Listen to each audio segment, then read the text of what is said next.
Mobile के नए phone के लॉन्च पर आप सभी का स्वागत है। उम्मीद है आप सभी को बहुत मजा आ रहा होगा और आप मीडिया वालों की बेसब्री को मैं समझ सकता हूँ। आपके सवालों का जवाब देने आ रहे हैं हमारे ग्लोबल मोबाइल के सीईओ मिस्टर करण।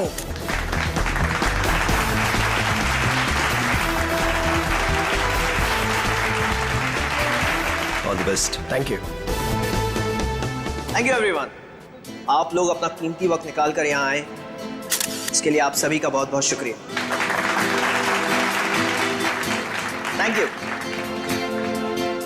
आज मैं बहुत खुश हूं क्योंकि आज मैं आप सबको अपनी कंपनी का वो मोबाइल देने जा रहा हूं जो आपकी रोजमर्रा की जिंदगी को और भी आसान कर देगी। सो जोरदार तालियों से स्वागत कीजिए टेक्नोलॉजी के नए आविष्कार का, my new phone global mobile X4।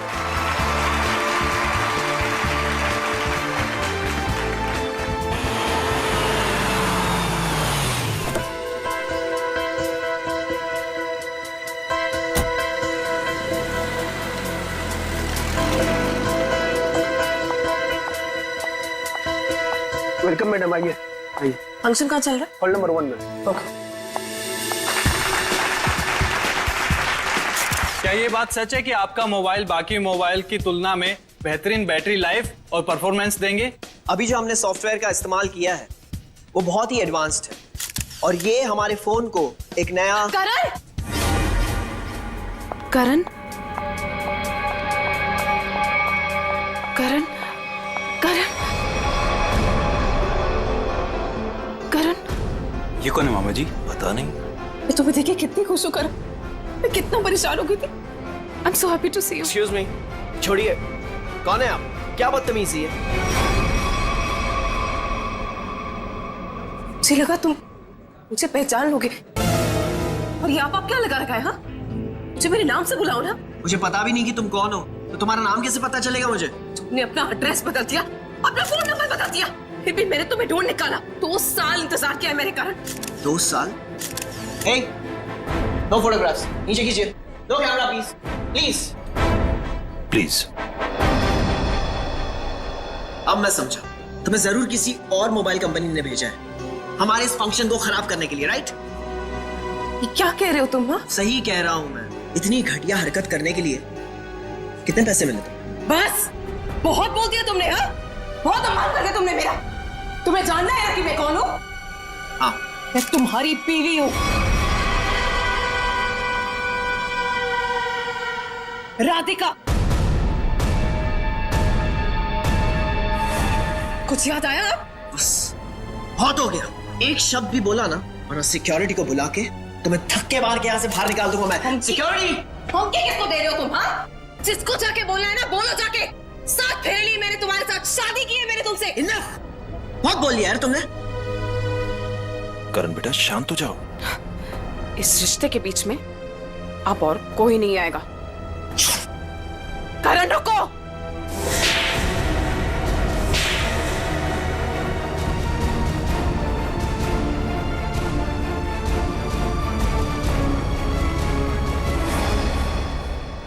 दो तमाचे उन 2 सालों के लिए जो मैंने तुम्हारी याद में बिताए हैं। तुमने मुझे थप्पड़ मारा। मुझसे दुश्मनी बहुत महंगी पड़ेगी। पता है मैं कौन हूँ? पता है तुमने किससे दुश्मनी मोल ली है? अपने पति से। मैं तुम्हारा पति नहीं हूँ। अगर मैं तुम्हारा पति हूँ ना, तो सबूत बताओ। अच्छा, तो देते हैं ना सब। उतारो अपने कपड़े। What? तुम्हारी पीठ पे 2 काले तिल। और ये बात हमारी पत्नी के अलावा तो किसी और को नहीं पता होगी ना। उतारो। मिस्टर करण, क्या ये मैडम सच कह रहे हैं? क्या वाकई आपकी पीठ पे तिल है? देखिए, मैं आपके बेकार के सवाल का जवाब देना जरूरी नहीं समझता और मुझे अपने आप को साबित करने की कोई जरूरत नहीं है। Get it? और तुम जिसकी पत्नी हो ना, जाके उसके कपड़े उतरवाओ। Just stop!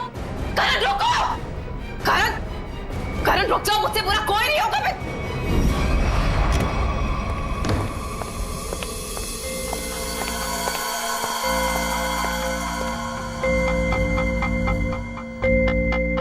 छोड़ूंगा नहीं मैं उस औरत को। उसकी इतनी हिम्मत कि उसने सबके सामने मुझे 2 झापड़ मारे। करण कुमार की इतनी बड़ी इंसल्ट जिंदगी में किसी ने नहीं की। जरा मैं भी तो सुनूं, कौन है ये औरत जिसने मेरे पति श्री करण कुमार जी का इतना बड़ा अपमान किया?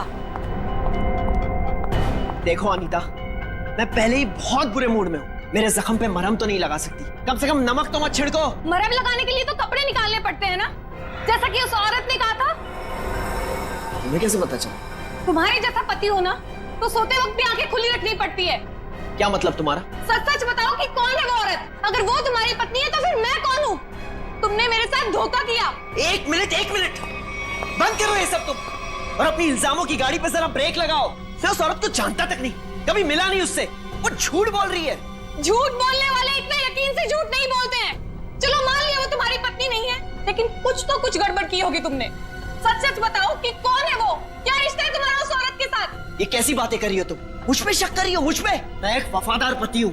हाँ पता है कितने वफादार हो तुम। अगर अपने झूठ का ज्यादा ढोल बजाया ना तो केस कर दूंगी तुम पे। पता है ना अदालत बेवफाई की क्या सजा देती है? बेवफाई? मैं कोई बेवफाई नहीं कर रहा हूँ। वो औरत अपने आप को राधिका कह रही है। राधिका? राधिका? क्यों? तुम्हारा जो खबरी था, जो इतना मिर्च मसाला लगा के तुम्हें इतनी सारी खबरें दे रहा था, उसने ये नहीं बताया कि वो औरत अपने आप को राधिका कह रही है। मगर वो राधिका कैसे हो सकती है? राधिका? वही तो मैं कह रहा हूँ, वो राधिका कैसे हो सकती है? तुम ही सोचो, राधिका को मरे हुए 2 साल हो गए और वो एक मरे हुए इंसान के बारे में इतना घटिया मजाक कर रही है। मैं उसे छोड़ूंगा नहीं। डैडी ने सही कहा था कि बेटा ये लड़का तुम्हारे लिए ठीक नहीं है। हाय मेरी तो जिंदगी बर्बाद हो गई। देखो, अब एक शब्द भी और बोला ना तो तुम्हें सीधा तुम्हारे डैडी के घर भेज दूंगा मैं। समझी तुम? देखो, एक मिनट, ऑफिस से फोन है, मुझे जाना होगा। हाँ मैं आ रहा हूं। करण रुको, करण सुनो, करण। आइए सासू माँ, चाहे मैं कितना भी चीख लूं चिल्ला लूं, पर आपके बेटे के कानों पर तो जू तक नहीं रेंगती है। अरे बहू, मैं तो दवाई खा के सो रही थी, तुम्हारे शोर से उठ गई। तो आपको अब मेरा गम शोर लगने लगा है। पता नहीं मैंने इस घर को अपना ससुराल क्यों बनाया। हुआ क्या है? और इतने गुस्से में करण कहाँ गया? जब आपका बेटा आए ना तो खुद ही अपने बेटे से पूछ लेना कि वो औरत कौन है। औरत? कौन सी औरत? अरे कोई बताएगा मुझे कि ये घर में हो क्या रहा है? छोड़ूंगी नहीं उस आदमी को। समझता क्या है अपने आप को? मेरे रूम का काट दो।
बहुत होशियार समझती है अपने आप को।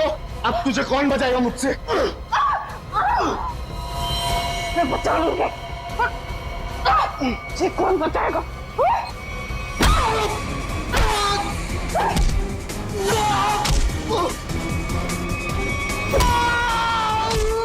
किसने भेजा तुझे? हाँ?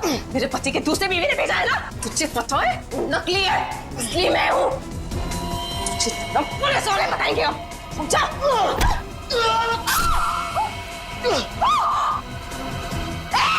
भागता कहाँ है? रुक!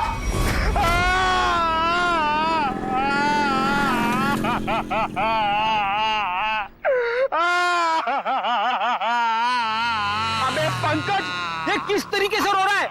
कम से कम रोने का तरीका तो सुरीला होना चाहिए, इतना बेसुरा नहीं। अरे मैं रो रहा हूँ, कोई रियाज नहीं कर रहा हूँ जो मुझे सुर ताल और ये सब सिखा रहे हो। देख, मैंने तुझे पहले ही कहा था मुझे कस के पकड़ना। तेरी लापरवाही की वजह से हम लोग ये गाड़ी से गिरे हैं, समझे? मेरी लापरवाही खुद को बाइक चलाने आती नहीं है, मुझे गिरा दिया, मेरी टांग तोड़ दी और बोल रहे मेरी लापरवाही। कुछ नहीं हुआ तेरे टांग को। उठ जा, चल। सर, मैं आपको बता रहा हूँ, आज का दिन मेरा बहुत खराब जा रहा है, बहुत मनूस दिन है। आप भी मुझे पिकअप करने आ गए। सर, आज का दिन बहुत खराब है सर, आज बहुत बड़ी गड़बड़ होने वाली है। एक खतरनाक केस वेट कर रहा है ब्यूरो में। ओके मैडम, आपकी हिम्मत की तारीफ करनी होगी। आप उस मुजरिम से बिल्कुल डरी नहीं और डट के सामना किया उसका। सब पुलिस रिकॉर्ड में आपको कुछ भी मिला उसके बारे में? जी नहीं, उसने इससे पहले कोई जुर्म नहीं किया था। और इसीलिए उस तक पहुंचने के लिए हमें आपसे कुछ सवाल करने होंगे। जी पूछिए। आप उसके बारे में कुछ और बता सकती हैं? नहीं सर, मुझे कुछ भी याद नहीं है, बल्कि मैंने वो होटल वालों से भी पूछा था, उन्होंने बोला कि उन्होंने किसी को आते जाते हुए नहीं देखा। अच्छा, आपको किसी पे शक है? एक ही तो इंसान है जिसको मेरी जिंदगी से ज्यादा मेरी मौत प्यारी है। कौन? वही मेरा पति करण। आपका पति? आपको पता है कितने सारे लोगों के बीच में उसने मेरी इंसल्ट की, उसने तो मुझे अपने बीवी मानने से भी इनकार कर दिया। पर आपको पता है सर, इसी बात का ना बदला लेने के लिए उसने वो गुंडा भेजा था मेरा गला दबाने के लिए। एक मिनट मैम, शुरू से बताइए कि ये आपके और आपके पति के बीच में तनाव किस वजह से है? आप मेरे साथ करण के घर पे चलिए, आपको सब कुछ पता चल जाएगा कि क्या हुआ था। नहीं राधिका, जब तक हम ना बुलाएं तुम गाड़ी में बैठो। मगर क्यों? प्लीज राधिका जी, आप बात को समझने की कोशिश कीजिए, हम आपको जल्दी ही अंदर बुलाएंगे। ठीक है, बैठती हूँ।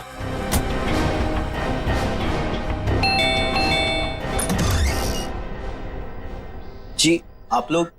सीआईडी। सीआईडी? अंदर आइए प्लीज।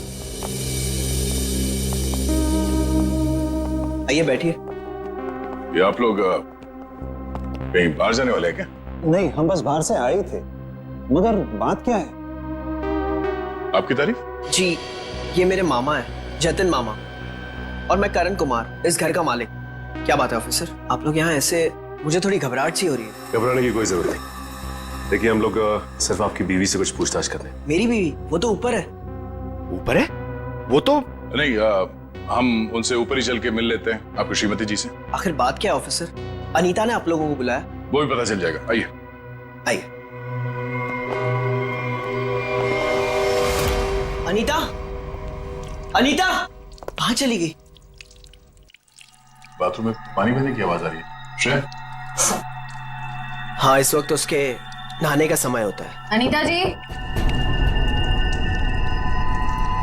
अनीता जी। सर, दरवाजा खुला है। Anita ji. Oh no. Sir, Anita ji, Anita ji. Anita, Anita क्या हुआ?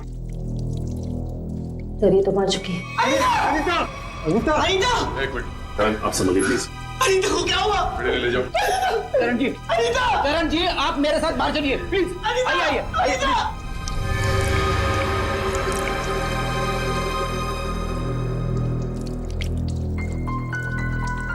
देखो मैं सुराग मिलता है क्या? यस।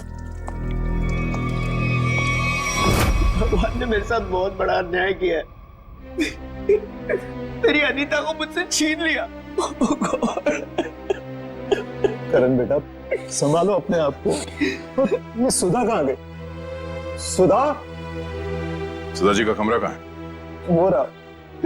बढ़िया, जरा सुधा जी को बाहर लेके आओ। नहीं, आप बैठिए।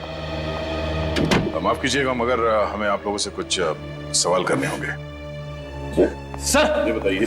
हाँ सर, वो सुधा जी। क्या हुआ माँ को? हाँ, क्या हुआ माँ को? माँ, माँ, माँ, माँ, सुधा, माँ, माँ, माँ, आंखें खोलो। कहीं माँ भी? नहीं, जिंदा है, नब्ज धीमी चल रही है। बड़ी एम्बुलेंस बुलाओ जल्दी। माँ, सचिन, माँ आंखें खोलो। माँ, माँ, माँ आंखें खोलो। इन दोनों का कहना है कि ये अभी भी घर आए हैं। पता लगाना होगा कि सच्चाई क्या है। दोनों को अलग अलग ले जाके पूछताछ करनी होगी। नाक और कान में खून है। शरीर पे कोई चाकू या कोई हथियार के निशान नहीं। मुझे लगता है नहाने से पहले इसने कुछ खाया पिया होगा और किसी ने इसके खाने में ही कुछ मिला दिया होगा। हाँ, कि बाथरूम में सब सामान जगह पर है। हाथापाई या मारामारी का कोई निशान नहीं। वही तो।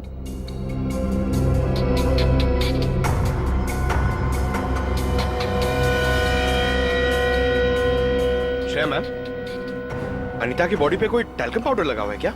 नहीं तो इनफैक्ट पूरे बाथरूम में ही कहीं कोई टैल्कम पाउडर नहीं है। तो ये क्या है?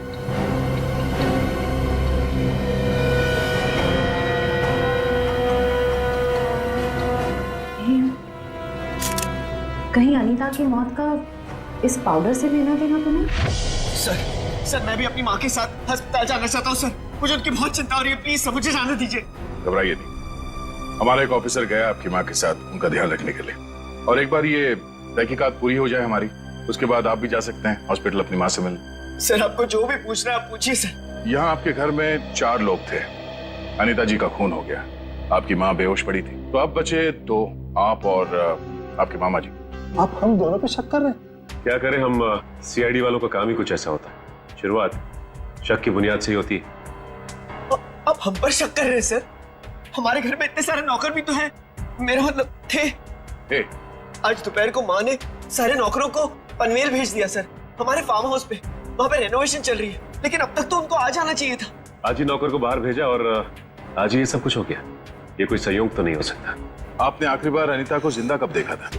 आज दोपहर को 1 बजे से। उसके बाद मैं ऑफिस चला गया और फिर मामा जी के साथ वकील के यहाँ। करण ने मुझे 1:30 बजे संगानेर रोड से पिकअप किया, वहां से हम वकील के पास गए। और इस बीच आप दोनों की अनीता जी या सुधा जी से कोई बात हुई थी? नहीं, कोई बात नहीं, कोई फोन भी नहीं आया। वकील के साथ मीटिंग करने के बाद हम 4 बजे तक घर लौट आए। और घर का दरवाजा किसने खोला? मैंने आपको कहा ना, घर में सबके पास एक चाबी है घर की। मैंने अपनी चाबी से दरवाजा खोला और मैं और मामा जी घर में आ गए। हमें 5 मिनट भी नहीं हुए थे बैठे हुए कि घर की घंटी बजी और देखा कि आप लोग आ गए सर। और इस बीच आपने जाके देखा नहीं कि आपकी माँ और आपकी बीवी अनीता कहाँ है? सुधा दीदी रोज दोपहर से शाम दवाई खा के सो जाती थी, मगर हाँ, घर लौटने के बाद करण ऊपर जरूर गया था। क्या कहा आप? करण ऊपर गया था? जी। सचिन जी का कहना है कि करण आते ही सबसे पहले ऊपर सीढ़ियों पे गया। अच्छा, तो आपने मरने से पहले अपने बीवी को देखा होगा? जी नहीं। नहीं? तो मामा जी झूठ बोल रहे? नहीं तो मैंने ऐसा तो नहीं कहा था ना। मैं ऊपर जा रहा था, लेकिन कमरे तक पहुंचने से पहले मेरा फोन बजने लगा। ऊपर नेटवर्क का प्रॉब्लम है, इसलिए मैं वापस नीचे आ गया।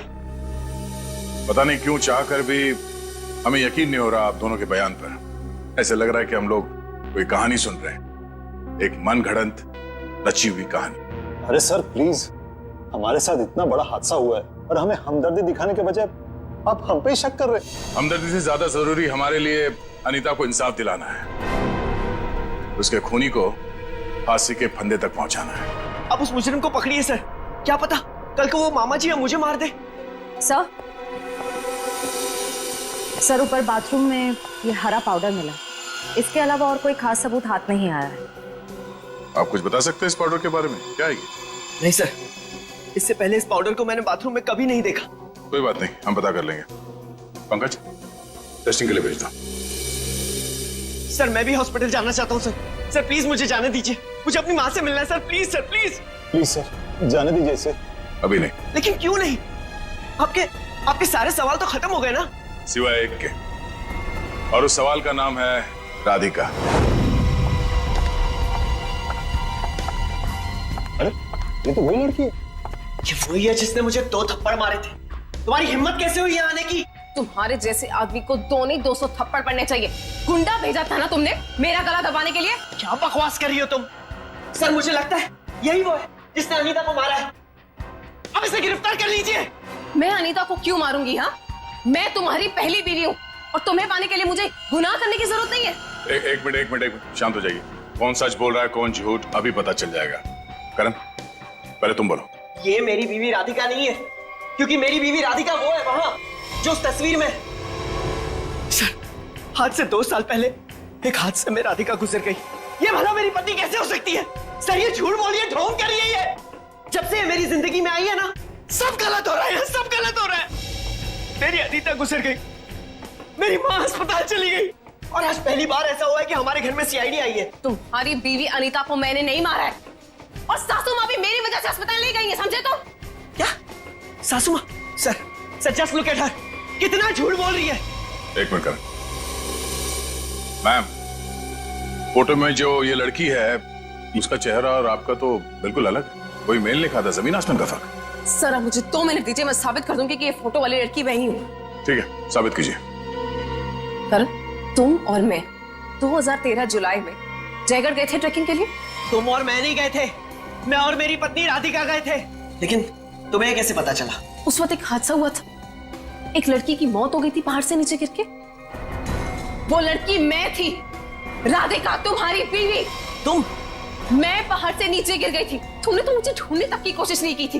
ढूंढा था, करण ने खुद मुझे बताया था। जी, इन्होंने बोला और आपने मान लिया। सर मैंने अपनी पत्नी को ढूंढने की बहुत कोशिश की, दिन रात कोशिश की, लेकिन मुझे उसकी लाश तक नहीं मिली। कैसे मिलती तुम्हें उसकी लाश? हाँ, मैं मरी नहीं थी, मैं जिंदा थी और तुम्हारे सामने खड़ी हूँ। सर ये फिर से झूठ बोल रही है। सर एक मिनट, जब आप पहाड़ से गिरी तो फिर तो बच कैसे गई?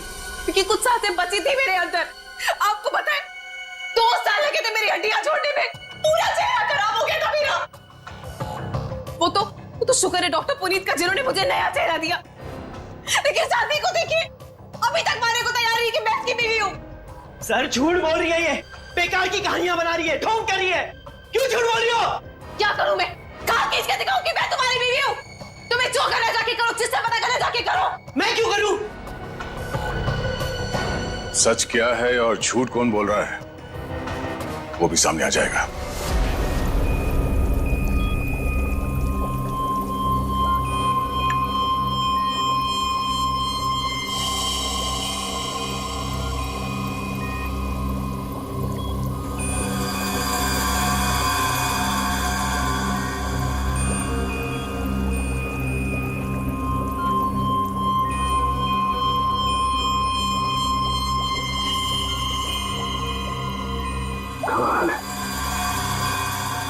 होशियारी और बेवकूफी का ये अजीब सा संयोग। कालू के साहब, आप इतने उलझे क्यों लग रहे? आपको तो खुश होना चाहिए, इस बार हमने जो तगड़ा सबूत दिया है आपको, वो पाउडर।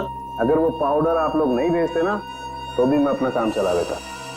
कैसे बताता हूं। एक हाँ मेरे साथ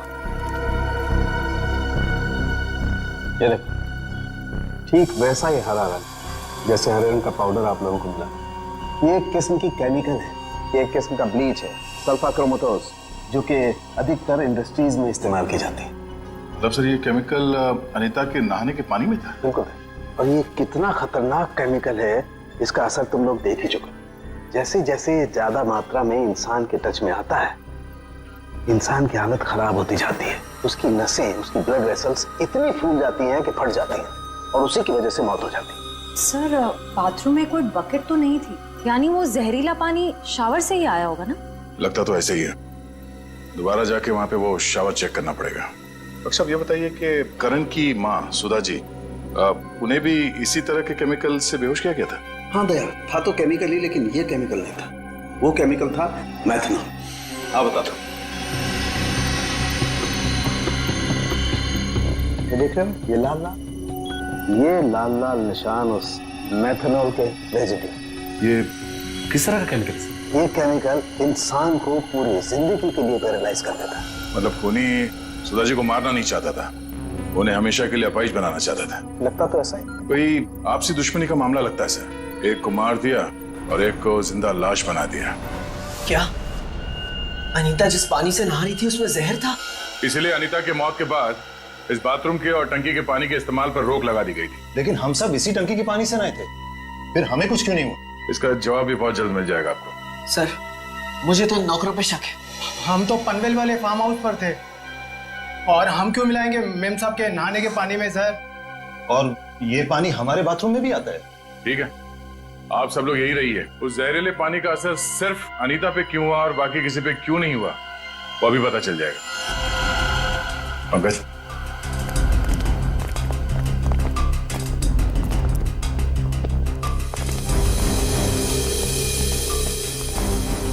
बड़ी शावर को खोलो। अगर जहर पानी में है तो उस केमिकल के अवशेष इसमें जरूर मिलेंगे।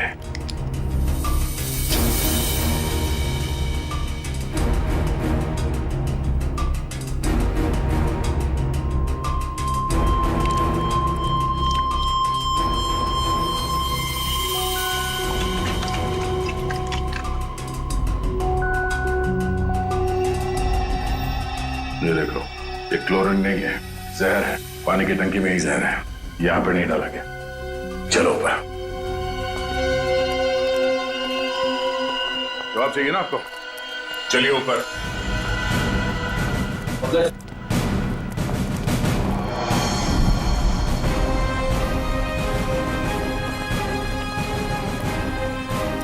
सर, ये पानी की टंकी में जहर क्यों होगा? अगर इसमें जहर होता तो हम सब जिंदा कैसे हैं? हो सकता है आप लोग कई दिनों से नहाए नहीं हो। फॉरेंसिक किट लाए हो? सर वो नीचे। प्लीज ले। Yes sir. इस पानी की टंकी तक कोई घर वाला ही आ जा सकता है ना? हाँ, घर का कोई सदस्य या नौकर? सर, हम में से ऐसा कोई क्यों करेगा? अब ये काम तो किसी बाहर वाले का हो नहीं सकता। बाहर वाला कोई भी इतनी आसानी से आपके घर के पानी की टंकी तक कैसे पहुंचेगा? क्यों नहीं पहुंच सकता? पिछले हफ्ते एक प्लम्बर भी तो आया था यहाँ। इंटरेस्टिंग। पर आप लोगों की जानकारी के लिए बता दूं, इस जहरीले पानी का असर सिर्फ अनीता पे इसलिए हुआ क्योंकि खुदी ने वो जहर पानी में उस वक्त मिलाया जब अनीता नहाने के लिए गई। हाँ सर, ऐसा हो सकता है क्योंकि घर पे सबको पता था कि अनीता किस वक्त नहाने जाती है।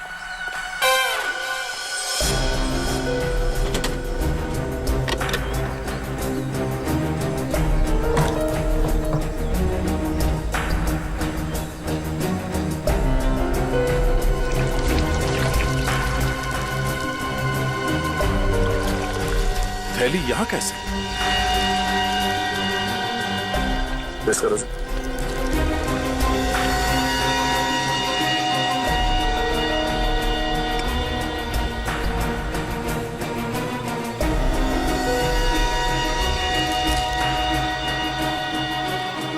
सर, हाँ? पानी में जहर है। क्या? पानी में जहर है?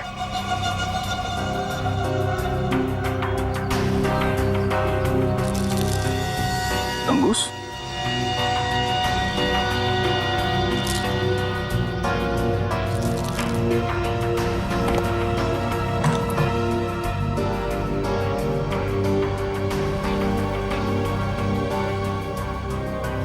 क्या कहा आपने? एक हफ्ते पहले प्लम्बर आया था? जी। लगता है उसी दौरान ये सब हुआ है। किसी ने वो जहर इस प्लास्टिक में डालकर यहाँ पे रख दिया था और उसे तंगूस से बांध के नीचे कनेक्ट किया था। और जैसे ही अनीता बाथरूम में गई नहाने के लिए, उसने तंगूस को खींचा। प्लास्टिक के अंदर जो जहर था वो पानी में घुल गया और अनीता की मौत हो गई। लेकिन सर, घर के किस सदस्य का काम है ये? कैसे पता चलेगा? अरे, अगर किसी ने तंगूस यहां से खींचा है तो जरूर आसपास किसी न किसी ने तो देखा होगा कुछ। आसपास लोगों से पूछते हैं। या आसपास किसी ऐसे आदमी से पूछना होगा जो घंटों एक ही जगह पे बैठा रहता है, जैसे कोई दुकानदार, फेरी वाला, कोई बिल्डिंग का वॉचमैन।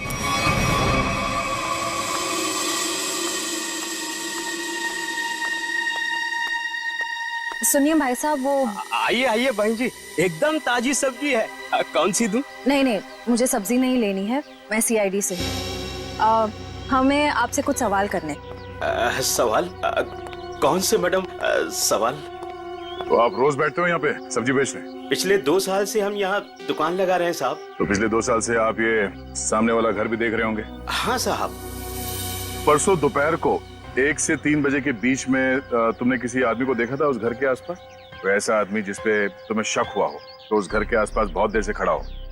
परसों साहब, हाँ, वो घर का जो नौकर है ना साहब, वो घर के बाहर बहुत देर तक खड़ा रहा साहब। वो दीवार से सट के किसी को फोन कर रहा था। हाँ, सामने आएगा तो पहचान लोगे ना? पहचान लेंगे। गुड। पंकज सर, तो मालूम है ना क्या करना है? हाँ सर, आज वो घर पे कपड़े धोने का टर्न मेरा है और जूनियर को मेरे कुत्ते को खाना भी खिलाना था और एक काम था सर वो यार। पंकज, तुम हमेशा से इतने इंटेलिजेंट थे क्या? मैं इस केस की बात कर रहा हूँ। अरे सर सॉरी, थोड़ा कंफ्यूज हो गया था सर। तो जाके उस घर से नौकरों को ले आओ। और हाँ, उन्हें क्या कहना है पता है ना, कि वो भी मुझे समझाना पड़ेगा। नहीं सर, पता है सर, मैं अभी लेके आता हूँ। सर, इसे अकेले क्यों भेज दिया? जरूर कुछ ना कुछ गड़बड़ करेगा ये। अच्छा, मोटर बाइक की एक्सीडेंट जैसी गड़बड़? आपको पता चल गया? सीआईडी में हूँ, बाहर की खबर रखने से पहले अंदर क्या हो रहा है ये जानना बहुत जरूरी। इसमें मेरी गलती नहीं थी, पंकज की थी। रेडी, अब ये शिकायत विकायत करना बंद करो। अच्छा पंडित, वो भाजी वाला देख रहे हो? वो वहाँ, हाँ, जिसने आपके पीवी के नहाने के पानी में जहर डाला है, वो उसे पहचानता है क्या? चलो जल्दी इधर आओ। जरा पहचान कौन है इनमें से? हाँ साहब, यही वो आदमी था साहब। तुम? अरे मुझे क्यों फंसा रहे हो? तुम्हें जरूर कोई धोखा हुआ है। कौनो धोखा नहीं हुआ साहब, ये है वो। नहीं साहब, मैं सही कह रहा हूँ साहब। इधर सब मैं सच कह रहा हूँ साहब। देख प्रीतम, हम जानते हैं कि तूने खुद ये सब नहीं किया, मगर तूने किसी के कहने पे जरूर किया है। अगर तुम हमारे साथ कोऑपरेट नहीं करोगे तो शायद फंस जाओगे, है ना? बोल। बबलू प्लम्बर साहब, उसने 20,000 रुपए दिए थे।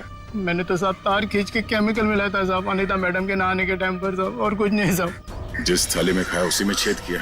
20,000 रुपए के लिए ईमान बेच दिया तुमने। नहीं गलत। गलती हो गई साहब, गलती हो गई साहब। मुझे सजा कानून देगा। अब तू ये बता, वो प्लम्बर बबलू कहाँ मिलेगा?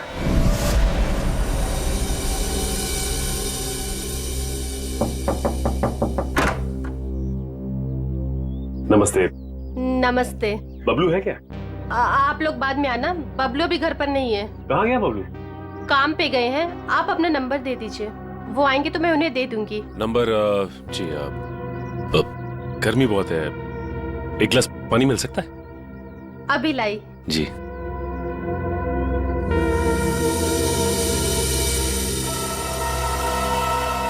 ये क्या? बबलू के प्लम्बिंग का सामान तो यहीं पड़ा हुआ है। इसका मतलब ये औरत हमसे झूठ बोल रही है। Thank you. थैंक्स। चलते। पर आपने अपना नंबर नहीं दिया। हम लोग फिर आ जाएंगे। जी। Thank you. कितना गर्मी है इधर। ओह गॉड, किधर आ गई मैं? मुझे लग रहा है चक्कर आने वाला है मुझे। ओह गॉड। अरे भाई साहब सुनिए, ये बैबलू किधर रहता है? बैबलू प्लम्बर इधर रहता है। इधर? Okay thank you. Bablu, Bablu बाहर आ जाओ। देखो बाहर आ जाओ, वरना मुझे पुलिस को बताना पड़ेगा कि तुमने मेरा बेल्जियम का पाइप और जापान का नल का चोरी किया है। बैबलू, बैबलू। आप कौन हो मेम साहब, और इस तरह से शोर क्यों मचा रहे हो? अरे कैसे शोर नहीं मचाएगा? मेरे घर में बबलू ने डाका डाला है, डाका रॉबरी किया है। 1.5 लाख का पाइप चोरी किया है मेरा इटालियन मार्बल वाला बाथरूम से, एंड 2 लाख का जापान का नल का चोरी किया है। 2 लाख का नल का? इन अमीरों के पास कितने फालतू पैसे होते उड़ाने के लिए। देखो मेरा टाइम वेस्ट नहीं करो। बबलू, लास्ट वार्निंग दे रही हूँ तुम्हें, मैं पुलिस को फोन कर रही हूँ। बबलू। मैडम, आपको जरूर कोई गलतफहमी हुई है। मैंने जापान का नलका देखा ही नहीं, तो उसे चुराऊंगा कैसे? अब तो जापान के नलके की छोड़ और जेल के नलके की सोच। सीआईडी वालों ने मेरे साथ धोखा किया, मुझ पे झूठा इल्जाम लगाया। क्या करे, कभी कभी चूहों को बिल से निकालने के लिए सीआईडी को ऐसी चालबाजियां करनी पड़ती, समझा? अब बोल, अनीता को जहर क्यों दिया? जहर? पाउडर में जहर था। मुझे वाकई नहीं पता था। तुझे क्या लगा पानी के कीड़े मारने की दवा है वो? हाँ? पता नहीं साहब, मैंने इतना सोचा ही नहीं था। 50,000 रुपए मिल रहे थे, मैंने बिना दिमाग लगाए चुपचाप काम कर किसने दिया। दिए 50,000 रुपए तुझे? मुझे नहीं पता, एक फोन आया था होटल से। कौन से होटल से फोन आया था? Excuse me ma'am. Good afternoon sir. Good afternoon ma'am. हमारे होटल में आपका बहुत बहुत स्वागत है। अरे वाह, इतने प्यार से हमारा स्वागत किया। जनरली सीआईडी को देख के तो लोग मायूस हो जाते हैं। सीआईडी? क्या बात है सर? इसे पहचानती हैं आप? नहीं पहचानती। क्या बात है, मतलब आपने कभी देखा ही नहीं है? याद तो नहीं आ रहा है। ठीक है, हम आपको याद दिला देते हैं। बबलू नाम है इसका। पिछले हफ्ते यहाँ इस होटल से एक पैकेट लेने आया था आप ही के होटल में किसी गेस्ट से। कौन सा गेस्ट था सर? अगर ये सब कुछ हमें पता होता तो यहाँ क्यों आते? एक्चुअली यहाँ हर रोज बहुत गेस्ट आते हैं और पिछले हफ्ते यहाँ कौन कौन रुका था ये कैसे याद रहेगा? हाँ, ये बात तो है। पर आपके पास कोई रजिस्टर, कोई रिकॉर्ड्स के लिए आपके मेहमानों के या जो लोग उनसे मिलने आते हैं रखते होंगे ना? तो आप जरा उसमें चेक कीजिए और बताइए ये बबलू किससे मिलने आया था। हाँ सर, मैं चेक कर लेती हूँ। प्लीज।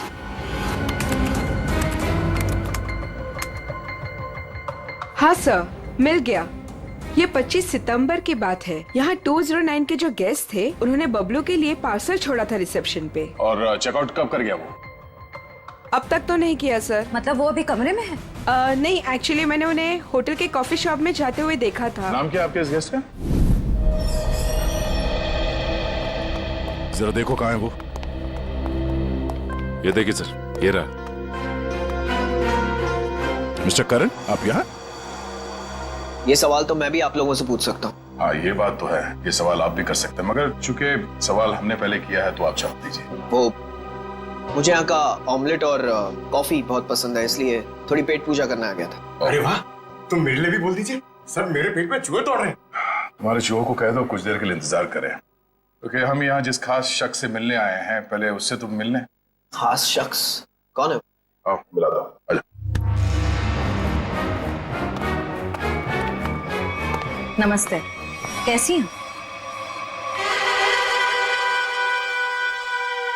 आप लोग यहाँ? हाँ, नमस्ते इनसे भी कहिए, करण जी है। सर, आप क्यों मुझे फंसा रहे हैं? मैं बस यहाँ सेटलमेंट करने आया था। अभी तो आप कह रहे थे कि आप ऑमलेट खाने आए थे। ऑमलेट तो बस एक बहाना था। सबसे पहले ये मेरी पत्नी राधिका है ही नहीं, तो मैं चाहता था कि कुछ पैसे देकर मामले को यहीं रफा दफा कर दूं, बस। वैसे आपकी जानकारी के लिए बता दूं कि पिछले कुछ दिनों में आपकी जिंदगी में जो कुछ भी हो रहा है वो इन्हीं की मेहरबानी है। सब मेरी जिस जयगढ़ इलाके में आपकी राधिका का एक्सीडेंट हुआ था, वहाँ के सभी प्लास्टिक सर्जन से बात हो गई है हमारी। क्या सच कह रही? यही तुम्हारी असली बीवी है? I can't believe it. यकीन हुआ तुम्हें कि मैं ही राधिका? यकीन तो हमें भी हो गया कि अनीता का खून, हमारे पास मदद के लिए आने का वो ड्रामा और सुधा जी के ऊपर हमला, ये सब तुम्हारी दिमाग की उपज है। सर, मैंने ये सब नहीं किया सर। आपको कोई गलतफहमी होगी सर। वैसे हम अपनी गलतफहमी दूर करने के लिए हम लोग यहाँ पे आए हैं। राधिका, क्या हुआ? राधिका, राधिका, राधिका, सही, राधिका। ओह नो, क्या पानी में जहर डाल दिया? वो बेटा, किसने दिया? सर, वो उधर गया। पता है, एम्बुलेंस को फोन करो। राधिका, राधिका। Hello, ambulance.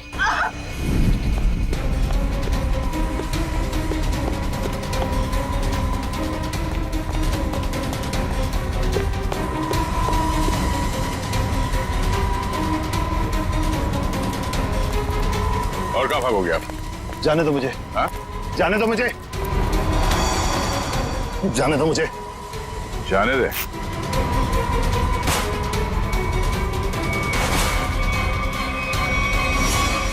अम्मा जी, आप?